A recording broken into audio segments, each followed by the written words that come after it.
Hey everybody! Woo! Okay, so the next couple videos that I'm going to give you, they aren't going, well, they're not going to be a lecture style in a way, not like defining things and looking at theory and stuff like that. Right now, the next couple of videos that I want to do for you, they're going to be quite short, but what I really want, what I need to do is to help you guys learn how to start drawing these graphs and making frequency tables and, really start working with the material that we're learning hands-on. So in this video, I'm going to go over how to make a frequency table, and then in a following video, we're going to go over stem and leaf and how to make one of those, okay? Because we're going to start doing things like that in our homeworks and our quizzes and all kinds of good stuff. So without further ado, here we go. So you guys remember what qualitative data is and quantitative data? Well, remember qualitative data, that type of data or those type of variables, those are categorical, remember? They're more related to quality and not necessarily like a measurement or a numerical measurement. Okay, so the qualitative data, these are all categorical stuff, or you can think of qualitative stuff as having to do with a quality, not necessarily a quantity or a numerical measurement. Okay, so some examples of that could be, you could be looking at gender, you could be looking at ethnicity groups, you could be looking at diagnoses, in healthcare. You could even be looking at food. What if you're doing a study about people's favorite foods, So that's qualitative data. Quantitative data, this type of data is going to be numerical, okay? Qualitative data is a quantity. Okay, that's how you guys can remember it, just in case you haven't remembered it by now. But anyway, so some examples of what you guys could be looking at when you're looking at quantitative data might be age, age 1 through 20, whatever, or heart rate. Time is a very common one. Okay, but also in healthcare, we look at blood pressure and things like that. So really anything that is going to be like a numerical measurement that we're measuring, that we're looking at in our study. Okay. All right, so how do we organize all these numbers? All right, so I made up a fake study, okay, and we're going to use this fake study as an example of how we are going to move forward. Okay, so in this study, there are 60 patients where 60 patients were studied for the distance that they needed to be transported in an ambulance. Okay, now the shortest transport meaning the shortest time that the patient going from like their house, right, to the hospital, okay, was 1 mile. Okay, so that patient clearly lived very close to the hospital. But the longest transport time was 47 miles, okay, of all these 60 patients. So it's hard to really just look at a pile of numbers, okay? When you just look at a pile of numbers, what does that even really mean? Well, we are going to look at how we can organize the numbers so that we can understand this data. And that's really the whole point of what we're doing right now. Okay, I'm so sorry. I actually said that we weren't going to really be doing too many definitions, and we aren't, but here are some definitions. Okay, so just really quick, you guys need to know these terms, and you probably already know them a little bit from previous lectures. Okay, so a class, we know what a class is. Okay, remember when we plot classes on a graph, classes are all going to be on the x-axis. These are like your categories, right? Or in a frequency table, we would define this as an interval in the data. Okay, so one of these like intervals down here could count for 30 to 40 miles. Okay, because we're making this up, remember this case. So it could be like 30 to 40 miles right, on this graph, this fake graph, okay? So what is the class limit? Well, the class limit is the highest and the lowest value that can fit into that class. So since we're making the class limit 30 to 40 miles at this interval, the lower class limit is obviously going to be the 30. Here, let me just change the colors. Blue's hard to follow. Okay, so the 30 would be the lower class limit, of course. That's a lower number, duh. And then 40 will be your upper class limit, okay? So then what is the class width? Well, the class width is, think about it as like how wide the range is between the intervals in this class, okay? How wide is that range? How fat is that range, okay? So really all you're gonna do to figure the class width out is you're gonna minus the upper class limit by the lower class limit. So 40 minus 30 gives us 10, right? 40 minus 30, and then we get 10. So that, and then you add 1. So that's the formula. You minus the upper class limit by the lower class limit, you add 1, and then that's how many numbers, okay, or intervals that are in this little interval section right here, okay, that are in this class. So, all right, so then let's look at the frequency. All right, so the frequency, these, remember, they are going to be the values that are on your y-axis, right? So the frequency are how many values from the data, okay, from the data, we're piggybacking off of the example that I just showed you guys in the previous slide, okay, that the 60 patients that we're measuring the mileage to get to the hospital, right? The transportation to the hospital. So, so the frequency would be how many of those patients fit into the 30 to 40 class, okay? How many of those patients does it take them, how many of them does it take 30 to 40 miles to get to the hospital when they're being transported to the hospital, okay?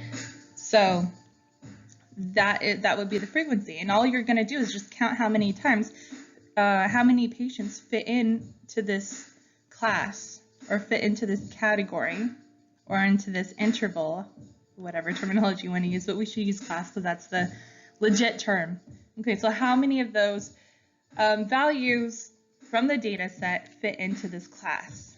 Well, we'll see later, but then you just plot them on the graph. Maybe they fit right there. Okay? All right, so now we're at the next step. We just learned about classes and the class terms, class width, all of that.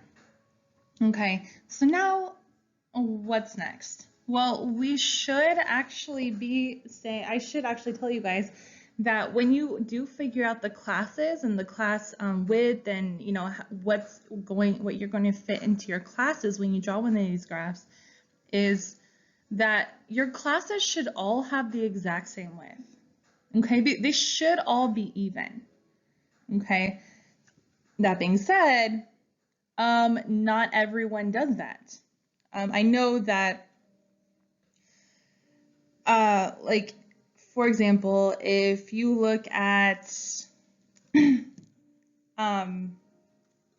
like many times when we are maybe filling out a survey anywhere, or it doesn't even have to do with healthcare, but we could just be filling out a survey or something like that, like with social media or anything. Sometimes when they have you place you in an age, they don't give you age class with ages or intervals that are equal. Okay, because if you look at this, what's 24 minus 18? That's 6, right? What's 34 minus 5? Isn't that 9? Okay, so these are not equal, okay? So it kind of like goes against the rule. And also this other interval where it's 65 and older. So they should be the same width. They're not always the same width, although we should really, really be trying to make them all the same width. And in addition to that, another rule or another like strong suggestion is that our class width or classes, they should really just be based on scientific literature.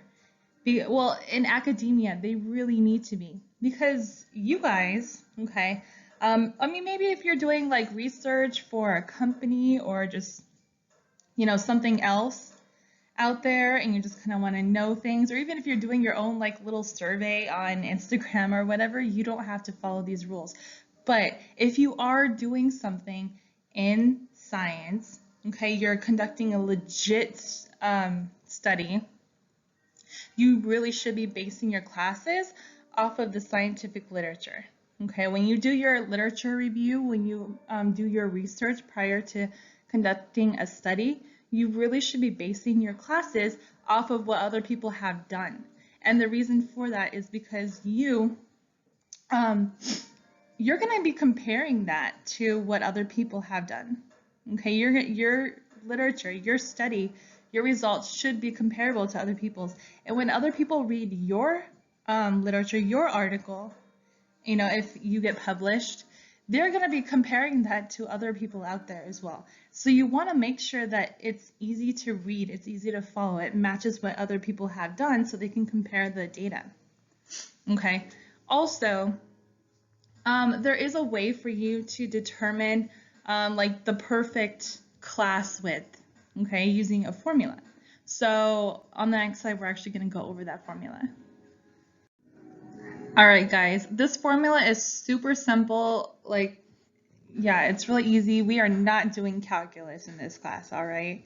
So let's do a very easy math problem. Woo! Okay, so with this formula, to figure out like the perfect class width for your study, the first thing you're gonna do, okay, the first step is to subtract the minimum from the maximum. And this is, remember going back to our variables, okay, our class variables. And remember that since we're doing this in miles, back in the initial study a couple slides ago, remember like the max miles from the hospital that they had to travel for the patient was 47 miles, right? You guys remember. And then the minimum mile was 1 mile, okay, 1 mile from the hospital that they had to, or 1 mile that they had to transport a patient. So that's our max and that's our minimum. All right, so all we have to do in the first step is subtract 47 by 1. And in that, we get 46. Very easy math. So then the next step in this whole situation in finding the perfect class width, okay, is we're going to divide this number by however many classes we actually want to have in our chart. So if we're thinking we want to have 10 classes, that's great. We would divide 46 by 10. If you're thinking that I really only want to have like 3 main classes, cool. Go ahead and divide 46 by 3. But for the fun of it, I chose 6. We, as a class, we decided that we want to do 6 classes, okay? So all we're going to do is divide the 46 by 6, and we get 7.7. Now, if we get a number that has a decimal, okay, we can't have decimals. We need to have whole numbers, okay? You gotta, you're going to round or increase it up 1 to the next whole number because we need a full integer when we do this. So, we're going to move it up to 8. So we're going to have 8. 8 is going to be our class width in this section. But what if, what if you did this and you ended up getting like, I don't know, 3.1? Still, if you had like 3.1, 3.2, or, a smaller number where you have like a small number after the decimal, that does not mean round down. Okay, we're not rounding. And with this formula, you do not round. Okay, if you have anything after the decimal, anything at all, you just move it up to the next number. So even if you had 3.1, then you are going to use 4 as your class width. All right, so just want to let you guys know, don't make that mistake, don't round down. Well, there's no rounding, you just move on to the next full number. All right. Okay, so just to kind of bring it all together a little bit, I know we did that what do we want to call it? The class limit or the class width formula on the previous slide. That being said, that I just want to let you guys know that that is how you can do it. That's a good empirical way to go ahead and create a proper class width, and you will use that sometimes, when it makes sense to do that. But especially in healthcare, you don't really use that too much, okay? Because like I said before, that many times you always have to kind of go along with two major things. Okay, first of all, remember the scientific literature. We do need to look at the scientific literature. What have other people done? What do most people always do with this particular type of study? Just so that we can compare numbers, so we can compare data, and so that people who are using our study and our study as research, people who are using someone else's study as research, they can gather the data and compare it and look at what we all did, and you know what I mean? So you want your data to be comparable. You don't want to be exclusive. That kind of that ruins the whole point of doing studies. So you definitely want your data to be very comparative, relatable. You want people to be able to read it very easy and compare it to everyone else who's out there, and also easy for them to replicate as well. But also, you what else was I saying? You do also need to make sure that whatever your class limits are, in some cases you want to kind of follow the culture. Okay, it just depends on the context, sometimes you are in situations where you do want to kind of follow the culture, and if it just makes so much more sense to be doing,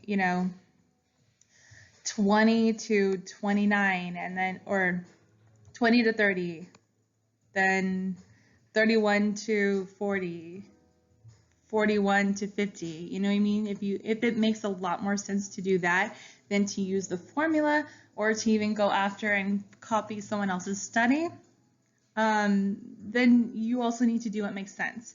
But anyway, so this is just to kind of put all of this also into perspective. So after you've already figured out your class limits, and remember those ranges that we have to do it in, and then you put everything in their charts, in their place, right? Class limits will go here, right? And then your frequency goes here. So the frequency, like, I hope you got this before, but the frequency, these are however many patients, however many patients that fit in to this class. And what is this class? These are miles it takes to transport the patient, to the hospital. So, less than 20 miles, there are 41 patients where it just takes less than 20 miles, and there are 5 patients where it's over 40 miles. Okay, and also another thing that I want to point out is this is how you know you did your frequency table right.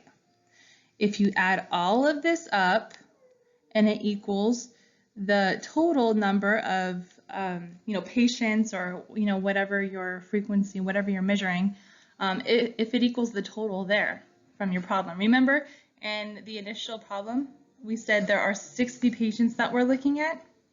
Well, we can add it all up in our frequency table, and the total will come out to 60. Okay, guys, let's work on a whole new problem together.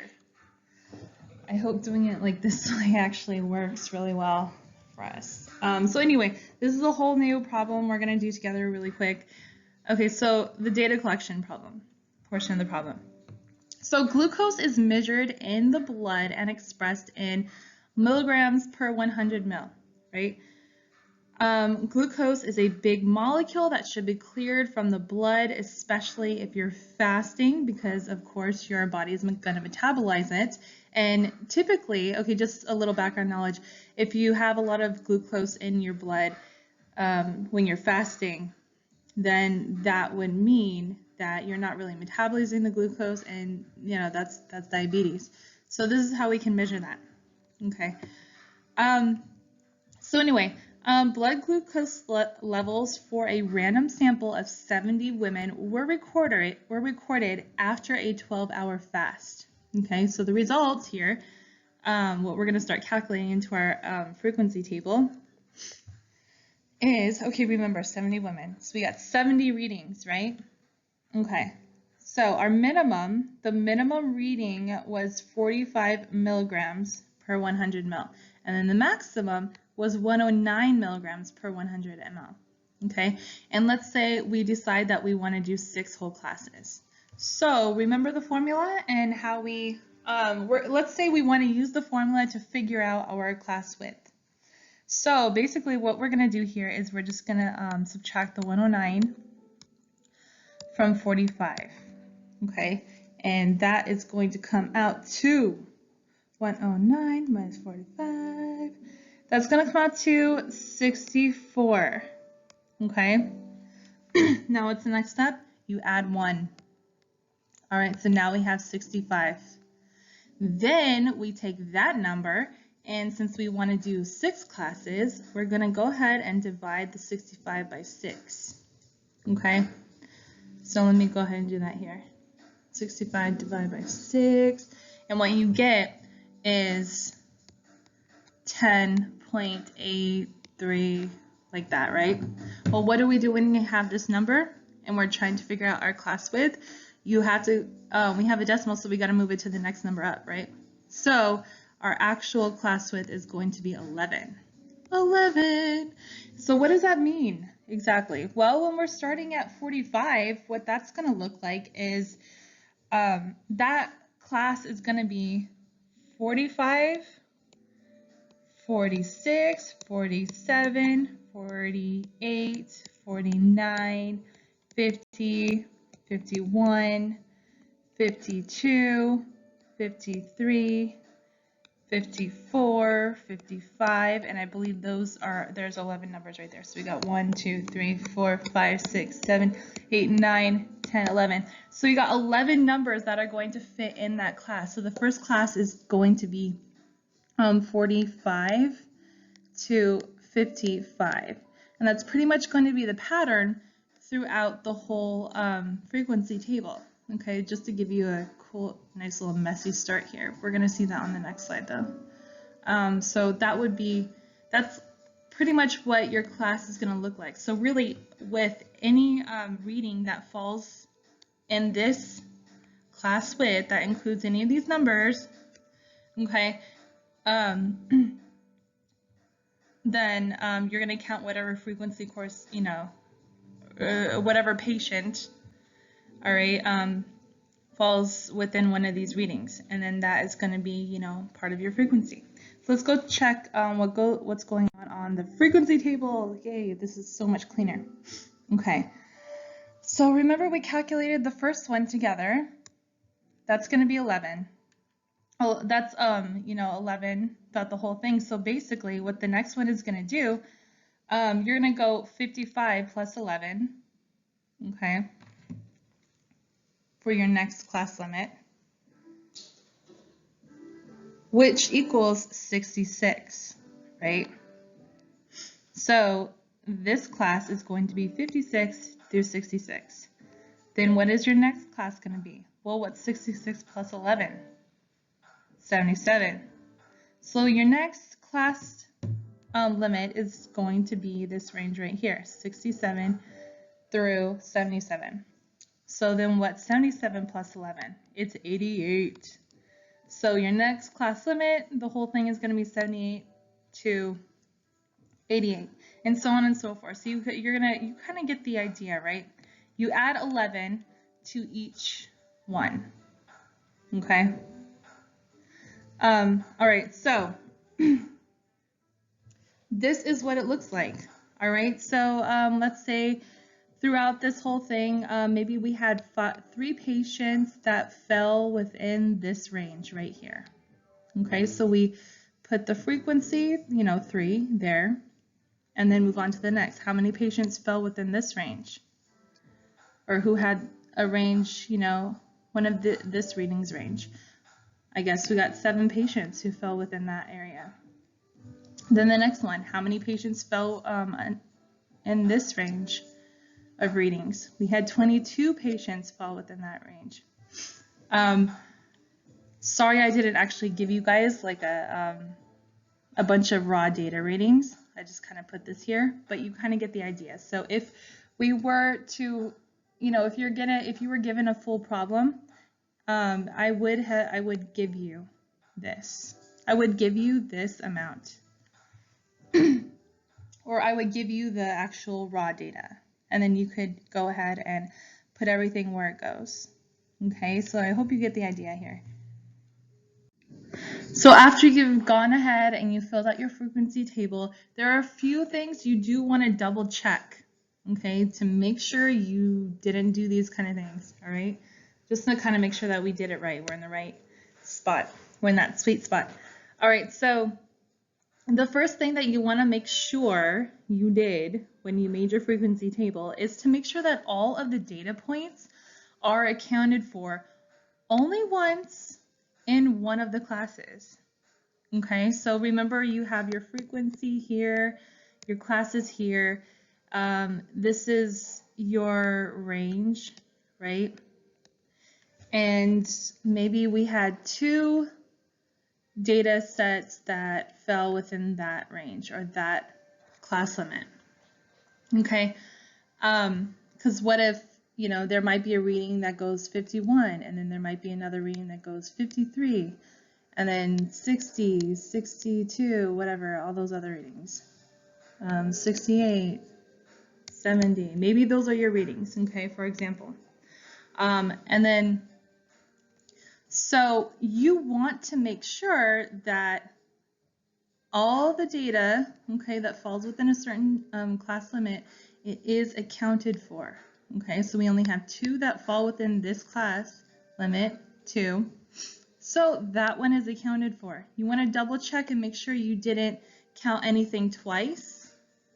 And also make sure that you included what you're supposed to include. Okay, so that you didn't miss anything either. Okay, next you want to make sure that the classes cover all of the data. Okay, so you don't want to accidentally, what if you had like one reading where it's like 30, but you kind of forgot about that and you were like 56 to whatever it is to 50 or 60, 61, whatever your data thing is, and you made your whole thing going down that way. Well, what about this reading right here, the 30?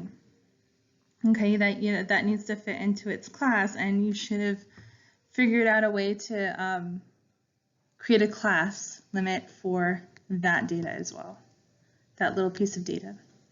Okay, so make sure that all the classes cover all of your data, that you're not missing any of them, and that they do fit in with your classes and the class limits.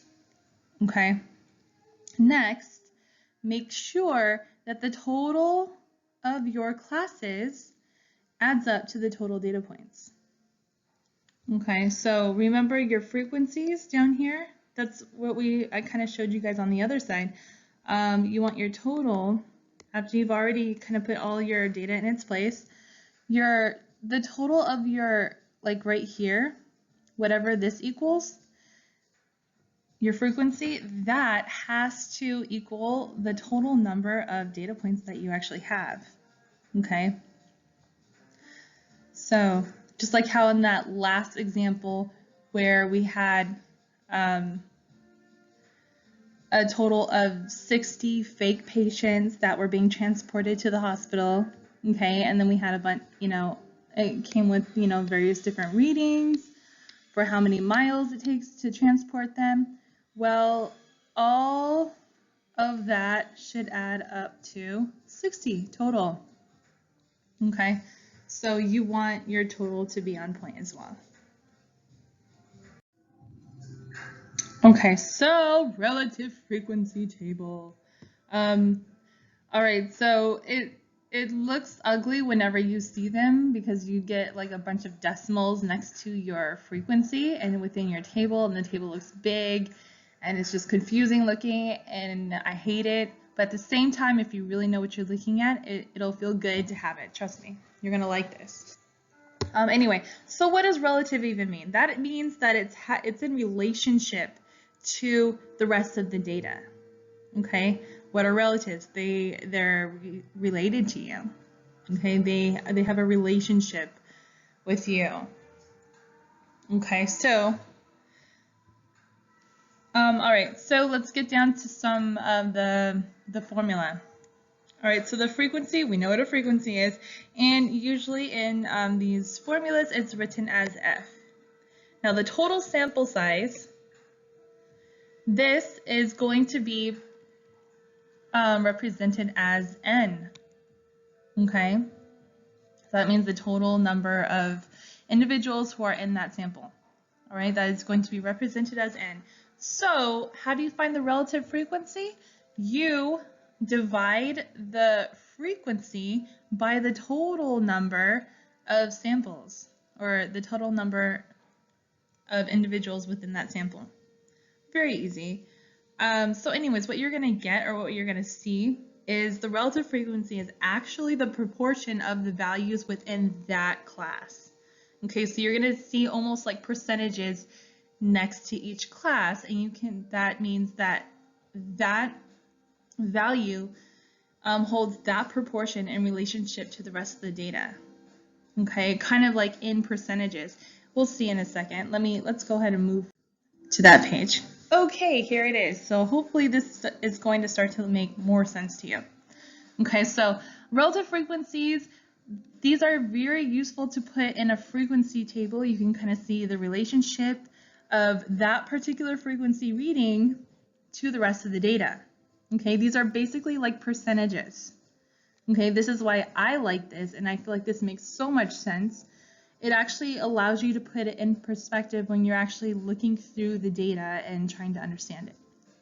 Okay, so first of all, how do we do this? Let's just go through that formula really quick. So this would be your N, right? And each of these readings, okay, would be your F. Okay, so what do we do? Well, for the first one, we're gonna go 3 divided by 70. Now what's 3 divided by 70? Let me whip up the old calculator. So 3 divided by 70 is actually 0.0428 and a bunch of other numbers. So you're obviously going to round it to the nearest hundredth. And if you really look at this, this actually equals 4%. Okay, so basically this reading right here, that basically means that 4% of, what were we looking at? 4% of those patients, those women who had the glucose readings within this class limit. Okay, so that's what that means. 4% of the women that you were doing the study on had a reading within this range. Okay, a glucose reading within that range. So we can find out the next one. The next one, we're going to go 7 divided by 70, which this one's pretty easy. You can do that in your head. So 0.1. And then, of course, that means 10%, right? So this means that 10% of those women who were participating in the study had a glucose reading that fit in within this range. Okay, so that's what that means. Okay, and then when you're conducting studies later on, or when you get used to doing this, it feels good to know the percentages. At least it does to me. So this is why we do it.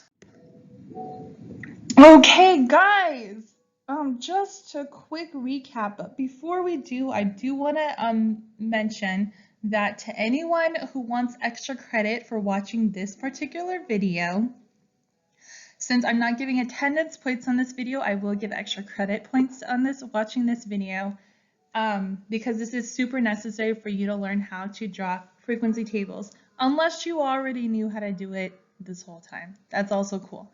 But anyway, just for watching this video, I want you guys to put, if you want extra credit, in the comment section, write down what you would want to make a frequency table of. If you were conducting a study and you would want to find some sort of frequency table, and you would want to, let's say, do any kind of measurements, create a class, count how many people have those certain measurements, what would it be for? Okay, tell me that in the comment section. You will get extra credit. Anyway, moving on. Frequency tables are super necessary for organizing quantitative data. I repeat, quantitative data. Remember the numerical data, not qualitative.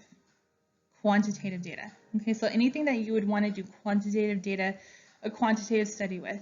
Okay, so the class width must be selected.